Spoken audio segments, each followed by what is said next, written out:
Will the BBC still be here in 10 years' time, and does it deserve to, given its issues with impartiality and groupthink? To debate, I'm joined by two of the BBC's most renowned figures from its 89-year history, Dame Esther Rantzen, who began working for Auntie in the 1960s, and former royal correspondent Jenny Bond. They'll be going head-to-head with Defund the BBC's campaign manager Rebecca Ryan, who wants the organisation to be streamlined and the licence fee axed.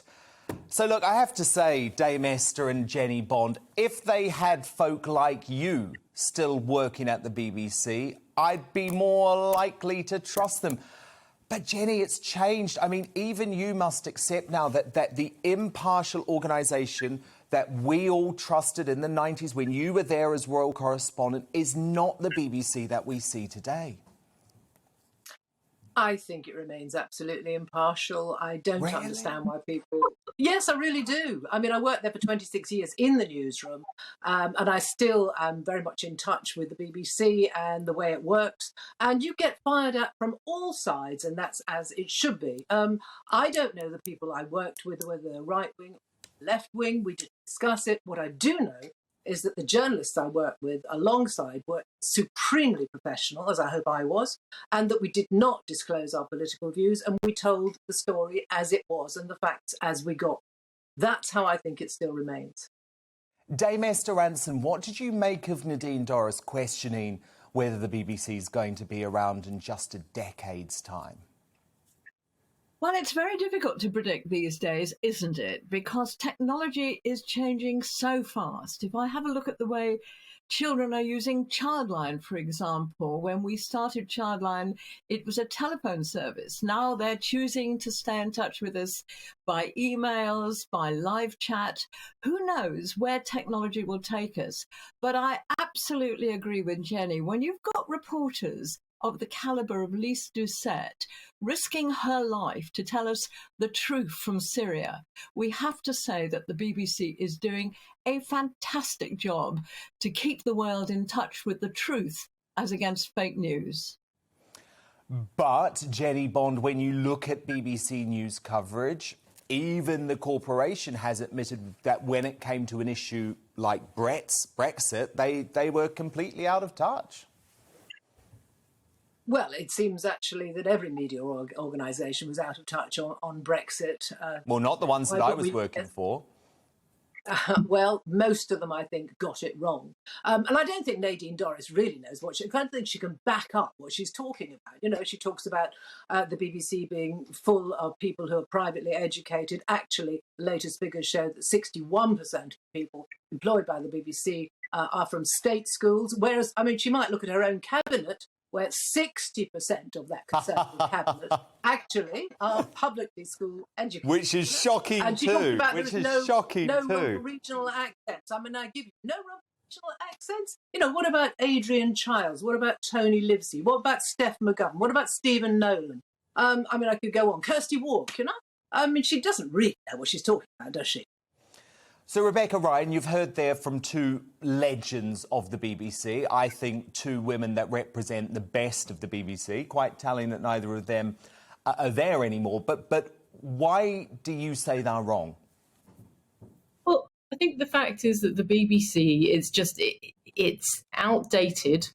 People do not get their content in the same way that the BBC sort of demands when they're expecting to have value for money and of £13 a month, which is way, you know, above and beyond what you're paying for Netflix. It just doesn't justify that because people just aren't watching it in the way that they used to. You know, live TV or linear TV, as it's called, it's just on the way out. And actually, you know, I have a daughter who's 13. She doesn't watch live TV at all. I mean, I hardly watch live TV, you know, maybe for, you know, New Year's Eve, I think was the last time. So these are the, you know, this is what we're up against in that it's coming down the line. The BBC know it's coming down the line. So, yeah, absolutely. In 10 years' time, Nadine is right. We don't know if it will exist in the way that it does, being funded by the licence fee. I mean, I'm pretty certain that the BBC as an entity will exist in 10 years' time, but I don't think it will be funded in the way that it currently is. Yeah, I mean, Dame Esther, I have a huge issue with the ongoing licence fee. Why on earth should a youngster who doesn't watch the BBC at all, and figures show that over 50% now of young folk don't consume any BBC content over the course of a week, why on earth should they be forced to pay a tax for something that they're simply not consuming? They aren't. They aren't. If you don't watch any BBC programmes at all and you don't watch television, then you don't have to pay a television licence, which is £159 a year. Well, when I was looking at the cheapest Sky... A lot of money. Of course it is, but when you look at the cheapest package of Sky and Netflix, it's £300 a year.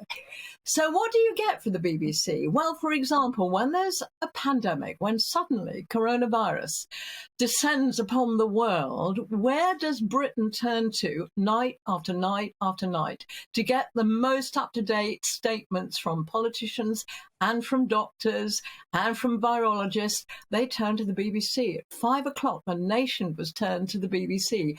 When there's moments of national importance, we turn to the BBC because we trust them. And trust is a very, very precious commodity. But Jenny Bond, that trust is dissipating. I mean, compared to your day, that trust has significantly dropped off. And there is a significant proportion of the public now that feels like the BBC doesn't represent them. And I mean, Nadine Dorries accused it of groupthink, accused it of a lack of impartiality. And even the last two, and the current and the former BBC Director General have admitted there were issues on that front. Well, the former Director General, Mark Thompson, said, yes, there are issues, and I quite agree. There is room for improvement, and we've got to discuss how it's going to be financed in the future. But Mark Thompson also said, why would you, and you would be mad to destroy the best megaphone that the UK has? The BBC is renowned globally. I mean, I've travelled the world, as Esther has, and I'm sure you have done, and there's no getting away from the fact it is hugely respected around the world. And I think that it has to be protected. How it is financed is up for grabs. I completely get that. But remember, we're not just talking about television. We're not talking about BBC One, BBC Two, whatever. We're talking about Radio 1, 2, 3, 4, 5, I mean 6. I live by radio. I listen to it day and night. Personally, I think maybe to my mind, the jingles, the promos they have on Radio 1, 2 and on 5 are so awful, ear-splittingly awful. We may as well have adverts. Maybe there is a room for some compromise, that we have some kind of adverts plus the licence fee. I don't. There has to be a solution found. Well, Rebecca, the issue is that the BBC is such a monolith, and it does really constrain commercial organisations, doesn't it? And personally, I think the BBC should be able to keep going, but I think the licence fee, or whatever you want to call it, the subscription fee in future should be completely optional. And I think it would actually mean that the BBC has to be more accountable to viewers, because we wouldn't be threatened with going to jail if we didn't pay the licence fee. They would actually have to prove to us that we want to pay for the BBC. And I think that would keep them honest. Because, for example, with the 52% of people who voted for Brexit, they felt very let down by the BBC, because they felt like the BBC mocked them, ignored them. And actually, I think it would democratise the BBC if it was a subscription service. Absolutely, and I don't think it's good.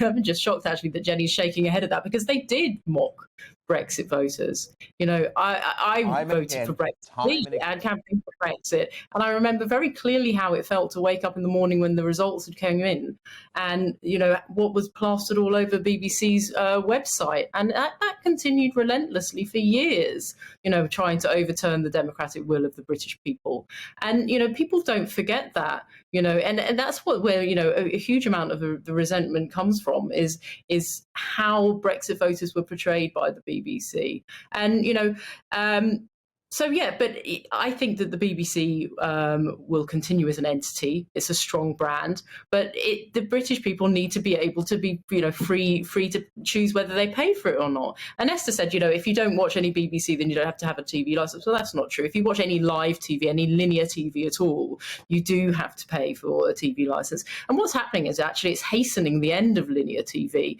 because people just can't watch ITV or Channel 4 as it plays live. They can watch it on demand. And it's actually just hurrying along the end of linear TV because, everyone's switching over completely onto on demand so that they don't have to pay that money to the BBC every month. I think that's a real issue. Jenny, sorry, do you want to come in, Esther? Yeah, I was just going to say, I didn't hear the BBC trying to overturn any kind of democratic decision. I have heard people trying to do that, but usually they're called Trump and they're in the States. What the BBC did was it reported what politicians were saying. And if you remember, we had a prime minister called Cameron who was firmly in the Remain camp, believed that Remain would win, and immediately resigned. And the BBC then reported the situation, as surprised as everybody was by. But Esther, I will never forget the BBC coverage that night of the Brexit referendum. It was like watching a wake. The BBC presenters, they didn't view this as a great opportunity for Britain. You could tell they thought this was a huge mistake. And then there were lots of moments when they were criticised for interviewing Brexit voters to make them look stupid. And we saw that even as recently as last January at the big celebration for Brexit. But Jenny, I just want to come to you on the issue that you're obviously most related to, the royal family. Of course, that relationship with the BBC has been strained in recent months, with Prince William launching, and given he's a future king, launching an almost unprecedented attack on the corporation as a result of the Martin Bashir scandal. Do you think that could do long-term damage to the BBC? Oh, no, I shouldn't think so. In all the years I've been covering the royals and worked for the BBC, I've seen many such scraps. This was a particularly bad one. Martin is something of a rogue reporter within the BBC. And I expect the royal family will come to see it that way. Relationships do get repaired. I've lived through as bad. OK, fascinating debate. That is the former BBC royal correspondent Jenny Bond. Before that, BBC legend Dame Esther Ranson and the Defund the BBC campaign manager Rebecca Ryan. Thank you all. We will keep on this story, of course.